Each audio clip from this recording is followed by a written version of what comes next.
Hello friends, this is Varsha. Welcome back to my channel. Eklavya शिक्षक भर्ती में आपकी जो क्लास स्टार्ट की गई है नॉलेज ऑफ आईसीटी की, तो उसमें फंडामेंटल ऑफ कंप्यूटर की क्लासेस चल रही हैं। तो फंडामेंटल ऑफ कंप्यूटर का मतलब ये हो गया कि कंप्यूटर की जितनी भी बेसिक चीज़ें हैं वो सभी आपको पता होना चाहिए, चाहे वो जनरेशन हो, मेमोरी हो, टाइप्स ऑफ कंप्यूटर हो, उन सभी से क्वेश्चंस आपके एग्जाम में बन सकते हैं। ठीक है, तो ये क्लास 3 है जिसमें हम मेमोरी और जनरेशन ऑफ कंप्यूटर के बारे में पढ़ेंगे।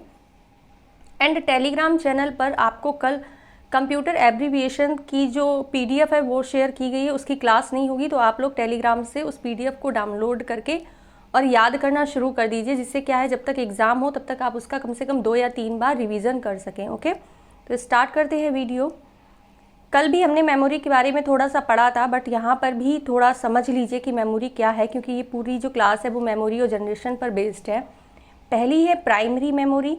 प्राइमरी मेमोरी कंप्यूटर की आंतरिक मेमोरी होती है, ठीक है, इंटरनल मेमोरी होती है। इसमें रैम और रोम दोनों जो हैं वो प्राथमिक मेमोरी का हिस्सा होते हैं। प्राथमिक मेमोरी कंप्यूटर को मुख्य कार्य स्थान प्रदान करती है, ठीक है।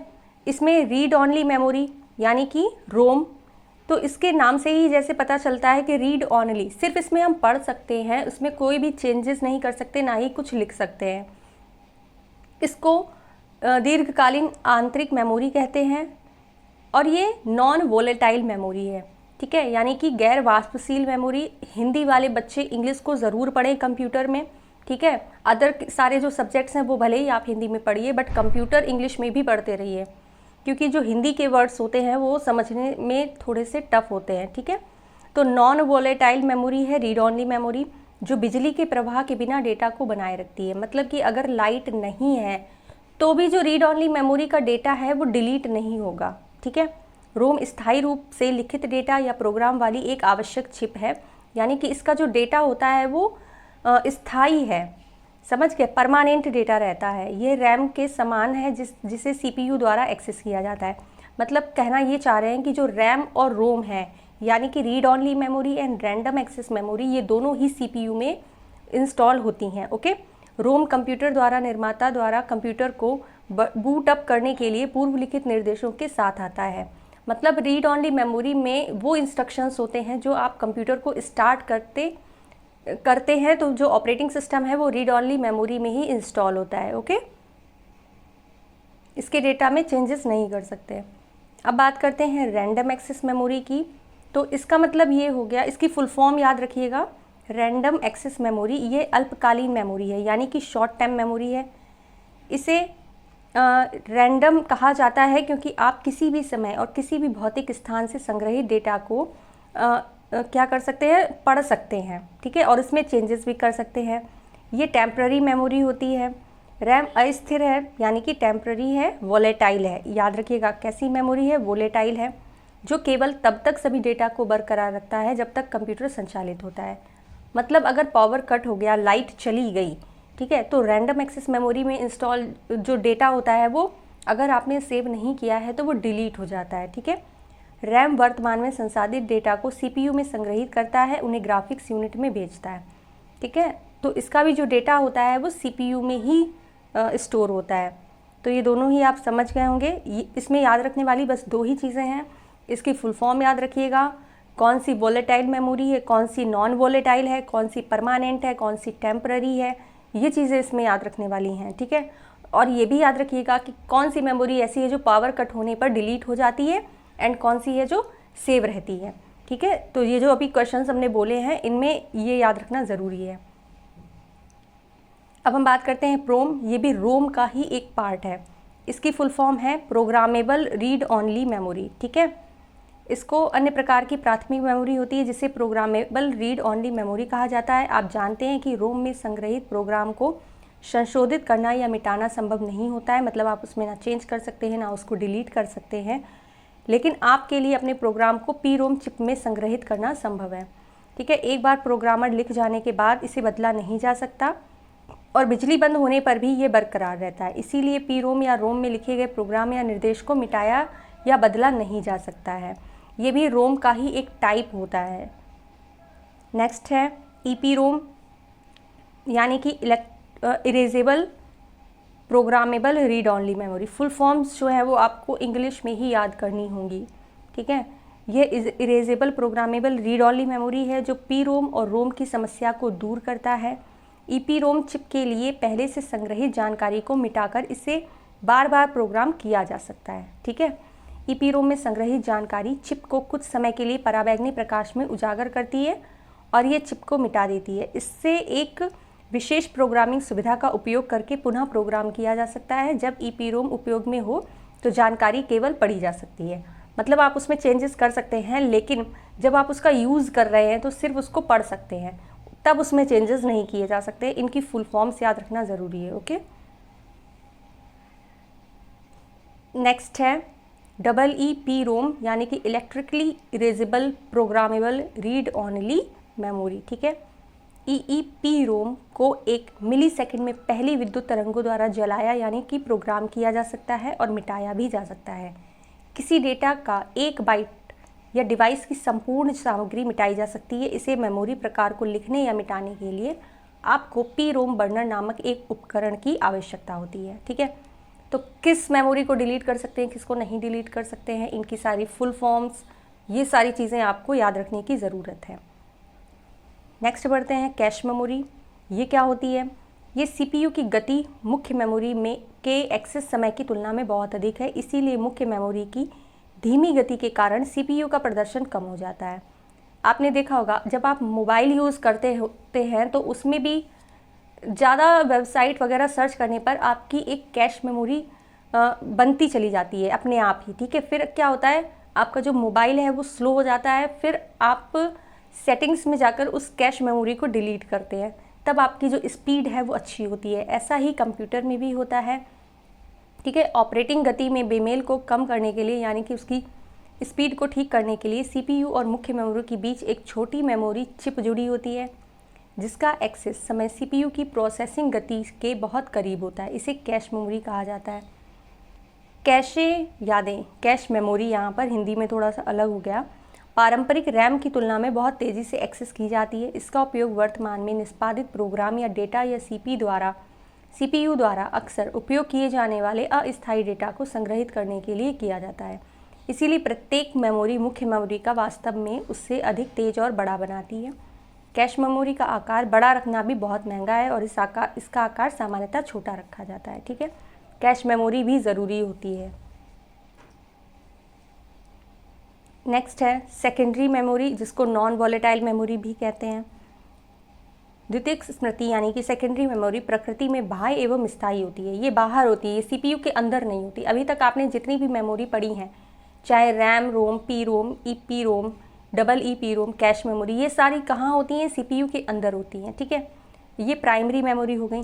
बट जो सेकेंडरी मेमोरी है वो कंप्यूटर सीपीयू के बाहर होती है।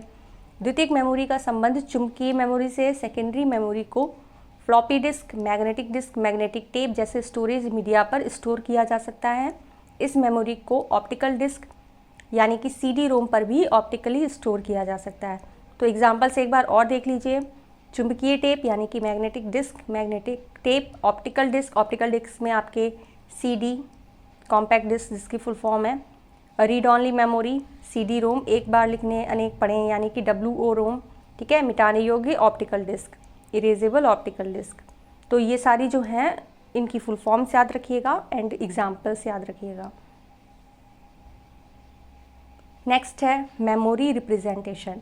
जो मेमोरी होती है उसको रिप्रेजेंट कौन से टर्म में किया जाता है वो यहाँ पर देखेंगे कि कंप्यूटर मेमोरी विभिन्न प्रकार के डेटा जैसे इनपुट डेटा, आउटपुट डेटा, मध्यवर्ती परिणाम इत्यादि और निर्देशों को संग्रहित करती है। बाइनरी डिजिट या बिट मेमोरी की मूल इकाई है।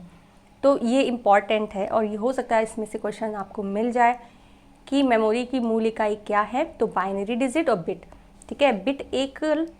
बिट एक एकल बाइनरी अंक है यानी 0 या 1। तो ये हम पहली क्लास में भी डिस्कस किया था हमने कि जो कंप्यूटर है आपका वो सिर्फ 2 डिजिट्स को समझता है, 0 और 1। वो ये नहीं समझता कि आप A प्रेस कर रहे हैं, B प्रेस कर रहे हैं, छोटा आ बना रहे हैं, बड़ा आ बना रहे हैं।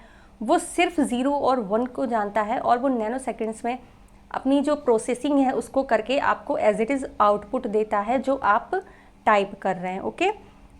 बिट कंप्यूटर में डेटा के प्रतिनिधित्व की सबसे छोटी इकाई है। ये भी क्वेश्चन आ सकता है कि बिट जो स्मॉलेस्ट यूनिट है ठीक है। मेमोरी की स्मॉलेस्ट यूनिट कौन सी है, तो आपको पता होना चाहिए बिट है। हालांकि डेटा को कंप्यूटर द्वारा बिट्स के संयोजन के रूप में नियंत्रित किया जाता है। 8 बिट्स का समूह 1 बाइट बनता है, तो ये भी बहुत ज़रूरी है, आपको पता होना चाहिए 1 बाइट इज इक्वल टू कितना होता है, 8 बिट्स। ठीक है, 1 byte is equal to 8 bits. यहाँ पर आप अच्छे से समझ सकते हैं कि 1 बिट इज इक्वल टू 0 और 1। 1 बिट का मतलब हो गया 0 और 1। 1 बाइट का मतलब हो गया 8 बिट्स। 1 किलोबाइट यानी केबी का मतलब हो गया 1024 बाइट यानी कि 1024 बाइट्स। 1 मेगाबाइट का मतलब हो गया 1024 केबी। 1 गीगाबाइट का मतलब हो गया 1024 एमबी एंड 1 टेराबाइट का मतलब हो गया 1024 जीबी। ये सारी आपको लर्न करना होगा, ठीक है, थोड़ा समझना होगा, जिसमें से सबसे इम्पॉर्टेंट आपकी ये है 1 byte is equal to 8 bits. अब हम जनरेशन्स समझ लेते हैं। 5 जनरेशन्स हैं कंप्यूटर की। फर्स्ट जनरेशन ऑफ कंप्यूटर, इसमें याद रखने वाली कौन सी चीज़ है उसको पहले डिस्कस कर लेते हैं। आपको ईयर याद रखना होगा कि जो पहली जनरेशन है वो कौन से ईयर तक रही है, ठीक है। नेक्स्ट आपको ये याद रखना होगा कि फर्स्ट जनरेशन में कंप्यूटर जो बनाए गए हैं उसमें मेन चीज़ क्या यूज़ की गई है, ठीक है। जैसे कि इसका जो फर्स्ट जनरेशन का टाइम पीरियड है 1942 से 1955 रहा है, तो ये टाइम पीरियड याद रखिएगा। व्यावसायिक कंप्यूटर युग की शुरुआत में यूनिवैक यानी कि यूनिवर्सल ऑटोमेटिक कंप्यूटर से शुरू हुई, तो इसका एग्जाम्पल भी याद रखिएगा, ठीक है। पहली पीढ़ी के कंप्यूटर का उपयोग 1942 से 1955 के दौरान हुआ। वे वैक्यूम ट्यूबों पर आधारित थे। पहली पीढ़ी के कंप्यूटर के उदाहरण हैं एनीवैक एंड यूनिवैक 1, ठीक है। तो इसमें याद रखने वाली कौन कौन सी चीज़ें हैं उसको देख लेते हैं। एक तो आपका टाइम पीरियड हो गया, ठीक, एक आपके एग्जाम्पल्स हो गए।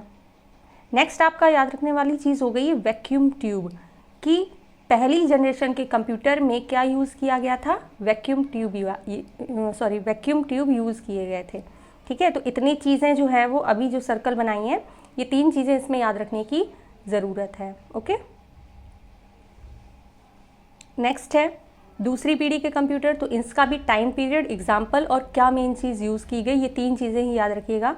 दूसरी पीढ़ी के कंप्यूटर कब बनाए गए, 1955 से 1964 में। दूसरी पीढ़ी के कंप्यूटर में ट्रांजिस्टर, ठीक है, किसका यूज़ किया गया, ट्रांजिस्टर का उपयोग किया जाता था। वैक्यूम ट्यूबों को ट्रांजिस्टर से बदलने से कंप्यूटर का आकार छोटा हो गया। पहले जो फर्स्ट जनरेशन के कंप्यूटर थे वो आपके पूरे एक बड़े से हॉल में आते थे, ठीक है। एक कंप्यूटर पूरे बड़े हॉल में रखा जाता था, आप समझ सकते हैं कि उसका साइज़ जो होगा वो कितना बड़ा होगा, ठीक है। फिर जब वैक्यूम ट्यूब की जगह पर जब ट्रांजिस्टर का यूज़ होने लगा तो वो साइज़ थोड़ा सा छोटा हो गया। दूसरी पीढ़ी के कंप्यूटर के उदाहरण है IBM 7094, IBM 1400, CDC 164 आदि, ठीक है। तो इनके एग्जाम्पल याद रखिएगा। मेन है टाइम पीरियड और ट्रांजिस्टर याद रखिएगा। तीसरी पीढ़ी के कंप्यूटर का टाइम पीरियड है 1964 से 1975। तीसरी पीढ़ी के कंप्यूटर में एकीकृत सर्किट यानी कि IC का यूज़ होने लगा, जिसको इंटीग्रेटेड सर्किट्स बोलते हैं।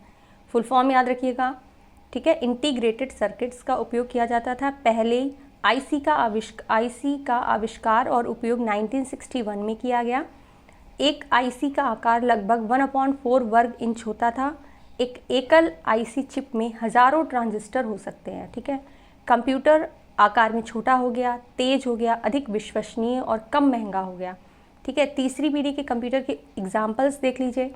IBM 370, IBM सिस्टम 360, यूनिवैक 1108 और यूनिवैक AC 9000 आदि, ठीक है। एक एकीकृत सर्किट यानी कि IC, जिसे कभी चिप या माइक्रोचिप भी कहा जाता है, एक अर्धचालक वेफर है जिस पर हज़ारों या लाखों छोटे प्रतिरोधक कैपेसिटर ट्रांजिस्टर निर्मित होते हैं, ठीक है। तो इतना ये सब आपको याद रखने की ज़रूरत नहीं है, सिर्फ आप एग्जाम्पल याद रखिए। तीसरी पीढ़ी के कंप्यूटर का टाइम पीरियड याद रखिए एंड उसमें क्या यूज़ हुआ, IC यूज़ हुई। पहले वाले में क्या यूज़ हुआ था, वैक्यूम ट्यूब। सेकेंड वाले में क्या यूज़ हुआ, ट्रांजिस्टर। थर्ड वाले में आकर आपका IC यानी कि माइक्रोचिप यूज़ होने लगी, ओके। अब बढ़ते हैं फोर्थ कंप्यूटर 4G, ठीक है, जो अभी तक आप यूज़ करते आ रहे हैं, अभी भी यूज़ हो रहा है 4G, सभी जो लोग हैं वो 5G यूज़ नहीं कर रहे हैं। तो यहाँ पर जो टाइम पीरियड है वो 1975 से प्रेजेंट तक है, आपका वर्तमान में भी यूज़ हो रहा है। चौथी पीढ़ी के कंप्यूटर की शुरुआत माइक्रो प्रोसेसर के आविष्कार के साथ हुई। माइक्रो प्रोसेसर में हज़ारों आईसी होते हैं।